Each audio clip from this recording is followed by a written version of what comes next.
तुमने पुलिस में मेरे खिलाफ कंप्लेन कर दी क्या? Ramesh ji, behave yourself. मैं ऐसा कुछ क्यों करूंगी? वो लोग यहाँ कुछ और काम से आए थे। वही मैं सोचूं, मेरी गीता मेरे खिलाफ ऐसा कैसे कर सकती है? तो क्या सोचा फिर? नमस्कार, मैं हूं कंचन अवस्थी और स्वागत करती हूं क्राइम चक्र के इस नए एपिसोड में एक नई कहानी के साथ।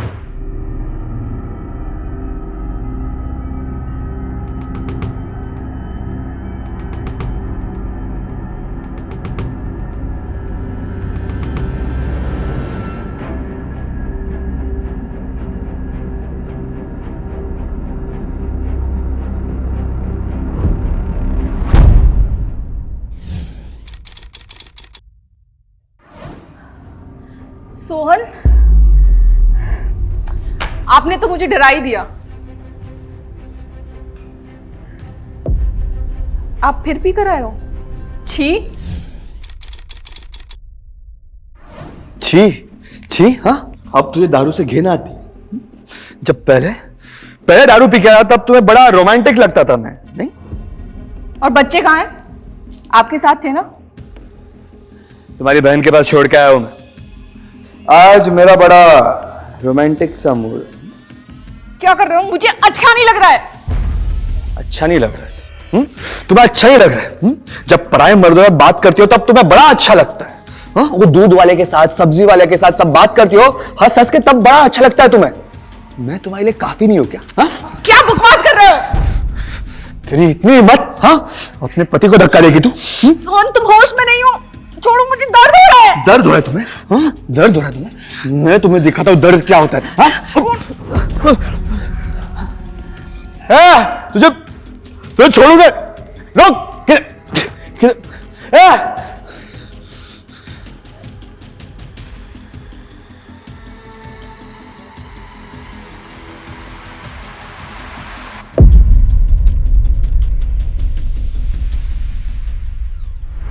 हमारा समाज अक्सर औरतों को अपनी जिस्मानी ज़रूरतों को पूरा करने का एक खिलौना समझता आया है।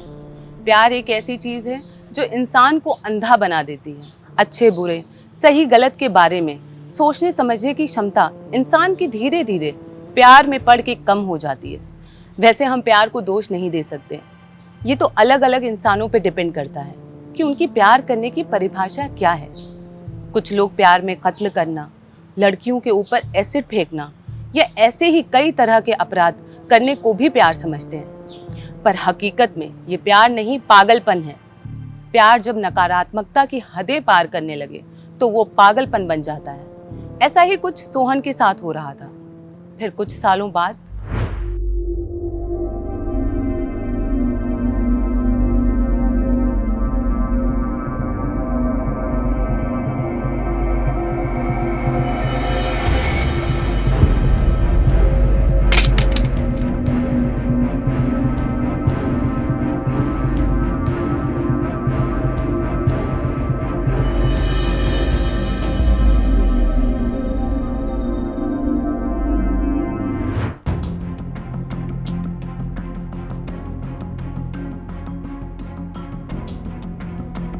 सर, हमारे खबरी का फोन आया था। उसने एक आदमी को घर में हथियार छुपाते देखा है। एड्रेस मिल गया। राजदीप, इस शहर में क्राइम काफ़ी बढ़ गया है, जिसका एक रीज़न ये है अवैध हथियार के सप्लायर भी हैं। हमें तुरंत उस जगह पर रेड मार के हथियार जब्त करने चाहिए और हो सकता है इस आदमी के थ्रू हम बड़े सप्लायर तक पहुंच पाएं। चलो। जी सर।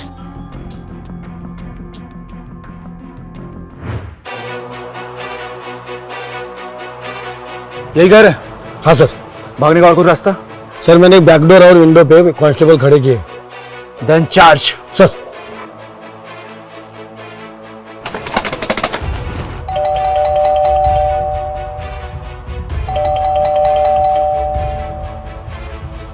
इस टाइम कौन है यार?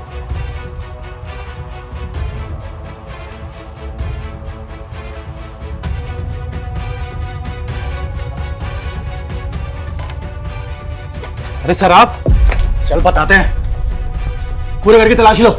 सर, मैंने किया। चुप! सीधा बाहर है।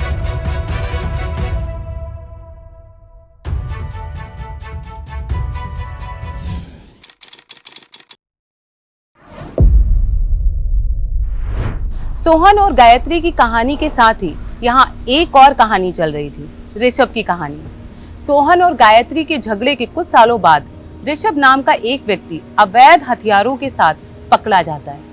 पुलिस को अपने एक खबरी से सूचना मिलती है कि एक व्यक्ति कुछ अवैध हथियार अपने फ्लैट में छुपाए बैठा है। पुलिस रेड कर ऋषभ नाम के इस व्यक्ति को कुछ हथियारों के साथ हिरासत में ले लेती है। पर क्या ये दोनों कहानियां आपस में जुड़ी हुई हैं? आइए देखते हैं।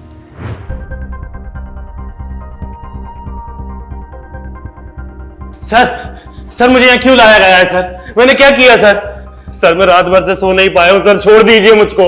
तुझे छोड़ दे ताकि तू बाहर जाके फिर से अवैध हथियार की सप्लाई शुरू कर दे और शहर में क्राइम बढ़ता रहे। बता, तेरी गैंग में और कौन कौन है? बोल। गैंग? सर मेरी कोई गैंग वैंग नहीं है सर मैं बहुत सीधा साधा सा आदमी हूँ। यही पास में ही सर मेरा कैफे है। लगता है सर ये ऐसा नहीं मुंह खोलेगा। सर बोल, तेरे बाकी के साथी कहाँ है? बोल। नहीं सर, मेरे कोई साथी वाती नहीं है सर, मैंने कुछ नहीं किया। तो तेरे घर से हथियार बरामद कैसे हुए? 8 तलवारें, 3 राइफल्स और एक जर्मन बेड पिस्टल। अब बोलेगा? सर वो तलवार पिस्टल वो सब मेरे पूर्वजों की है सर हमारे में पूर्वजों के हथियार रखने का रिवाज है, और कुछ नहीं किया सर मैंने। हमारे एक खबरी ने तुझे कार से हथियार निकाल के घर में छुपाते हुए देखा है।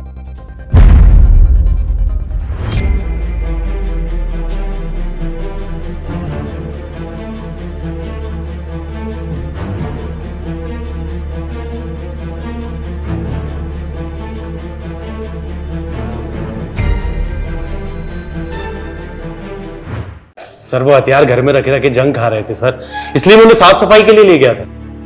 तेरे पास उन हथियारों की लाइसेंस है? नहीं सर। फिर तू लंबा जाएगा। इसका स्टेटमेंट लो, केस फाइल करो। सर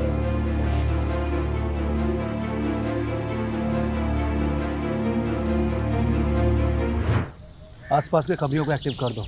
और वो फॉरेंसिक रिपोर्ट का क्या हुआ? आते हैं जल्दी निकलवाओ। सर। साहब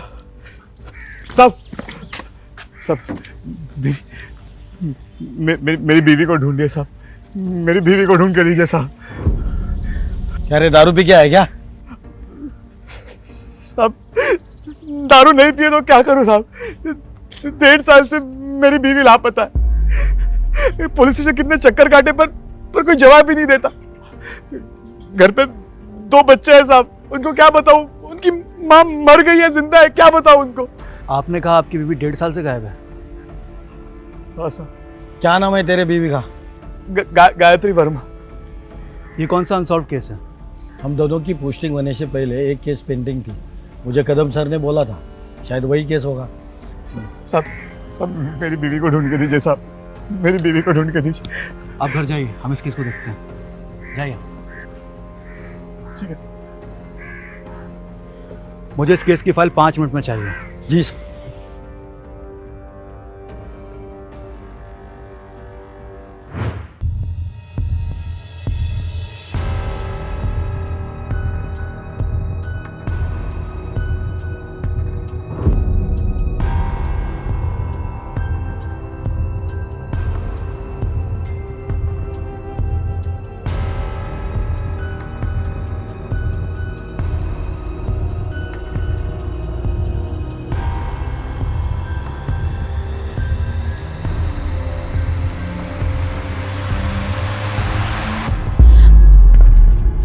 रमेश जी, आप यहाँ?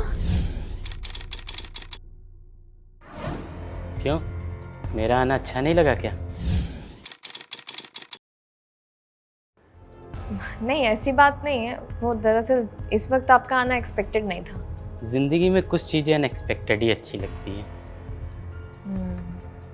क्या लेंगे आप, चाय या कॉफी? गीता, क्यों तड़पा रही हो? तुम्हें पता है ना कि मैं तुम्हें कितना पसंद करता हूँ। देखिए रमेश जी, देखना मुझे नहीं, तुम्हें है। मुझे अच्छे से पता है कि तुम उस ऋषभ पे किस तरीके से डोरे डालने में लगी हो। रमेश जी, वो मेरा निजी मामला है। और ये हर दिन तुम्हारे घर में अलग अलग मर्दों का आना, क्या वो भी निजी मामला है? वो सब मेरे दोस्त हैं। बिल्डिंग का सेक्रेटरी हूँ, वॉचमैन नहीं, जो तुम बोलोगी मान लूँगा। अगर तुमने मेरी प्यास नहीं बुझाई ना तो इस बिल्डिंग में रहना मुश्किल कर दूँगा।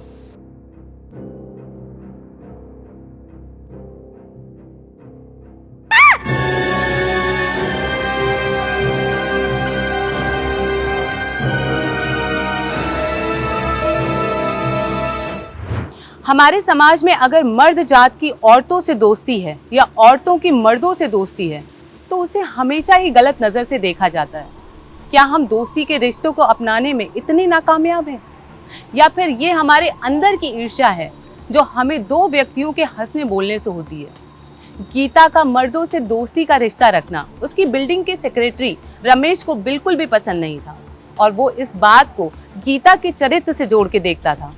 रमेश गीता को पाना चाहता था, जिसके लिए वो गीता को धमकाता भी रहता था। क्या ये कहानी भी बाकी दो कहानियों की तरह आपस में जुड़ी हुई है? आइए देखते हैं। ये फोटो फिर से सभी थानों में सर्कुलेट करवा दो। अगर किसी को भी इसकी इन्फॉर्मेशन मिली तो ये केस हमारे लिए सॉल्व करना आसान होगा। 1.5 साल से एक औरत गायब है। ये केस काफ़ी टफ होने वाला है। क्या पता वो शहर में कहाँ हो, किधर हो, या वो जिंदा है या किस हाल में। चलो।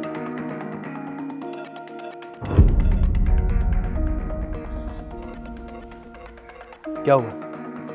सर इस लड़की का फोटो मैंने कहीं देखा था। हाँ सर याद है, हत्यार के केस में ऋषभ की घर की तलाशी ले रहे थे ना, तभी ये मैंने फोटो देखा था।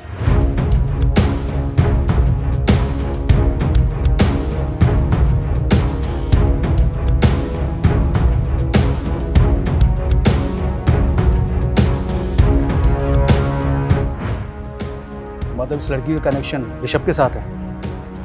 सर मैंने इन दोनों को साथ में भी देखा है शायद।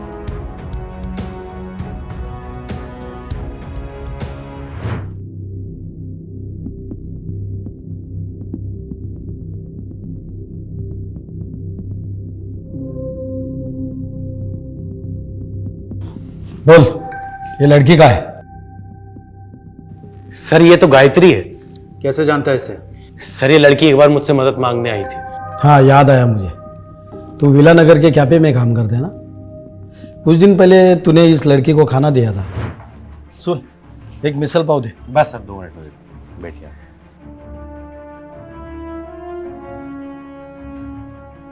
तुम भूखी हो, कुछ खा लो।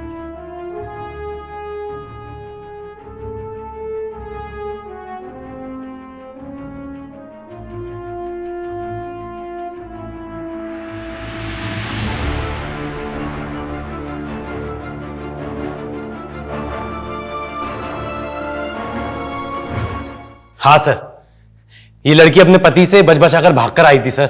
भूखी थी बेचारी। मालूम है मुझे, मैंने तेरे को शाबाशी भी दी थी, लेकिन इस लड़की का फोटो तेरे घर में कैसा आया? सर वो ऋषभ ने पुलिस को बताया कि किस तरह सोहन ने गायत्री का जीना हराम कर रखा था और वो किस तरह गायत्री को रोज टॉर्चर करता था। ये बात गायत्री ने दुनिया वालों से छुपा रखी थी, पर जब पानी सर से ऊपर आ गया तब गायत्री वहां से भाग निकली। गायत्री अपने बच्चों को सोहन के पास ही छोड़ के आई थी। शायद उसे मौका ना मिला हो अपने बच्चों को वहां से निकालने का, या फिर वो अपने बच्चों को साथ ना ले जाना चाहती हो। फिर कुछ समय तक गायत्री ऋषभ को नहीं दिखी, पर अचानक 1 साल बाद गायत्री ऋषभ को ढूंढते हुए कैफे जा पहुंची। वहां उसे पता चला कि ऋषभ ने अपनी दुकान खोल ली है। वो ऋषभ से मिली और उसके साथ ही रहने लगी और धीरे धीरे समय बीतता गया। सर अगर आपको पूछताछ करनी है ना तो गीता से करिए। मेरे सोसाइटी में रहती है सर। वो गायत्री से बहुत जलती थी और 1-2 बार तो उनका बहुत जोर से झगड़ा भी हुआ था सर। चलो इस गीता से बात करते हैं।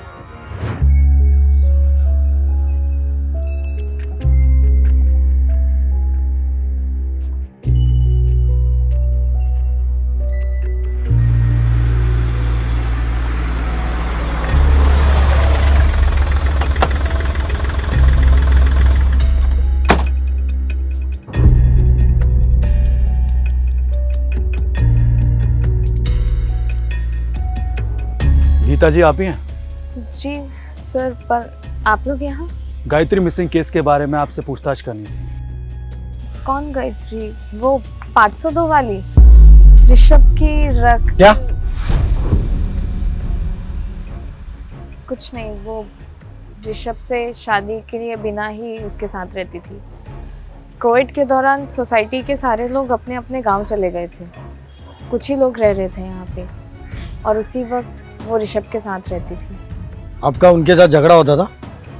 एक दो बार हुआ था। वो कोविड के टाइम पे कचरा इधर उधर फेंकती थी, बस उसी बात को लेकर। इसलिए कचरे के साथ आपने उन्हें साफ करवा दिया? मैं ऐसा क्यों करूंगी सर? इस केस से जुड़ी और कोई बात आप बताना चाहती हैं?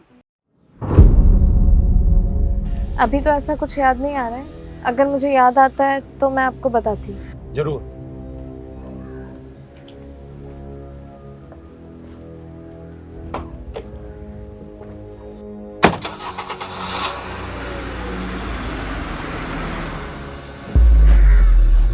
तुमने पुलिस में मेरे खिलाफ कंप्लेन कर दी क्या? Ramesh ji, behave yourself. मैं ऐसा कुछ क्यों करूंगी? वो लोग यहाँ कुछ और काम से आए थे। वही मैं सोचूं, मेरी गीता मेरे खिलाफ ऐसा कैसे कर सकती है? तो क्या सोचा फिर?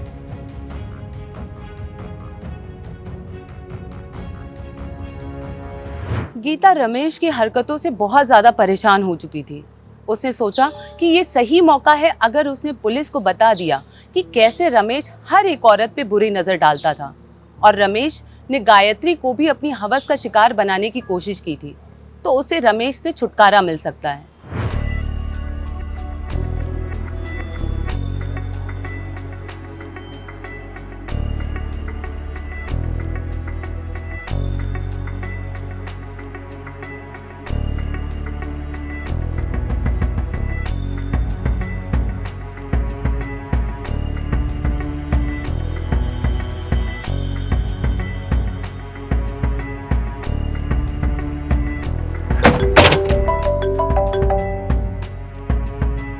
हाँ गीता जी। इंस्पेक्टर साहब,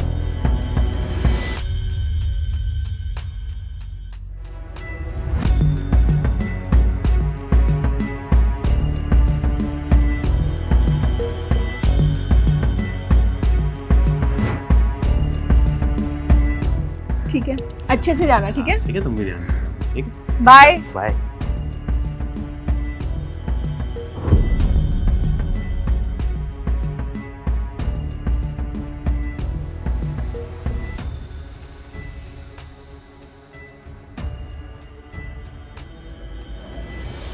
ये क्या कर रहे हो आप? निकल जाइए मेरे घर से। ज्यादा चीख मत, बड़ी दूध की धुली बन रही है। एक तो बिना शादी के यहाँ ऋषभ के साथ रह रही है, और मैंने जरा सा छू क्या लिया। शोर मचाएगी। क्या कर रहे हो आप मुझे? क्या कर रहे हो? छोड़ो मुझे! बचाओ! बचाओ!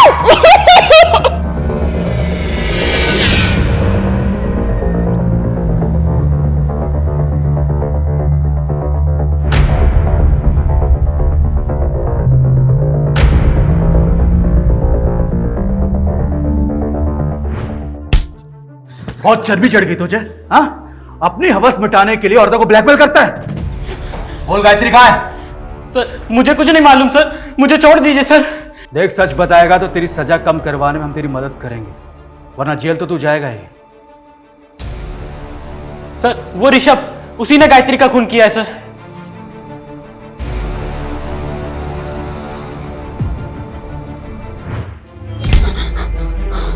क्यों मारा गायत्री को? सर वो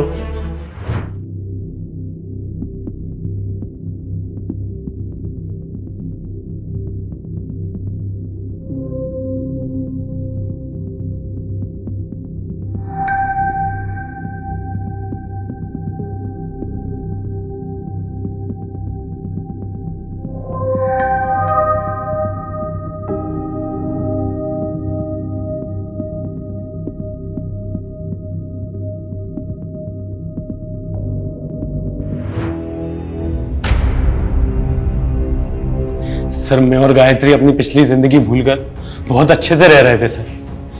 फिर कोविड लॉकडाउन के दौरान पता नहीं उसको क्या हुआ, हर बात पर लड़ती थी सर। यार तुम हर बार वही पुरानी बातों को लेकर बैठ जाती हो, कितनी बार समझाऊं तुमको? मैं पुरानी बातें? तुमको कुछ याद क्यों नहीं रहता है?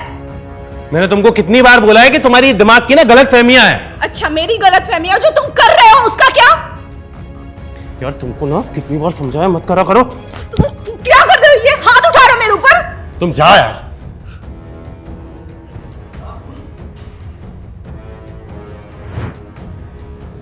और सर एक दिन पता नहीं मुझे क्या हुआ और मैंने अपना आपा खो दिया।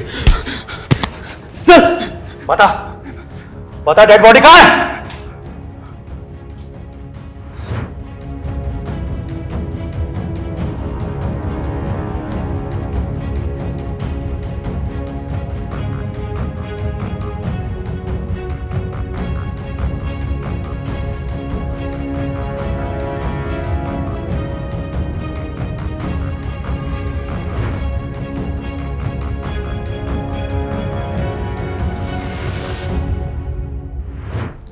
ऋषभ ने तो पुलिस को गायत्री की लाश के बारे में नहीं बताया, पर रमेश ने पुलिस को हर एक जानकारी दी। ऋषभ ने गायत्री को मार के उसकी बॉडी को एक ड्रम में डाल दिया था और टीवी में एक क्राइम सीरियल में उसने जैसा देखा था ठीक वैसे ही उसने ड्रम को सीमेंट से सील कर दिया, जिससे लाश की बदबू बाहर ना आ पाए, पर ड्रम को नीचे से सील करना भूल गया। और जब ऋषभ शहर से बाहर किसी काम से गया था, तभी बदबू के कारण रमेश ने उसका फ्लैट खोला और उसे लाश के बारे में पता चला।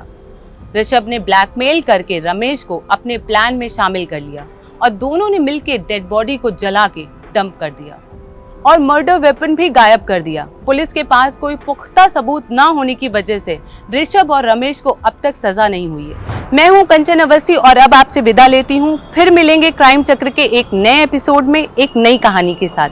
तब तक के लिए सावधान रहें, सतर्क रहें। जय हिंद।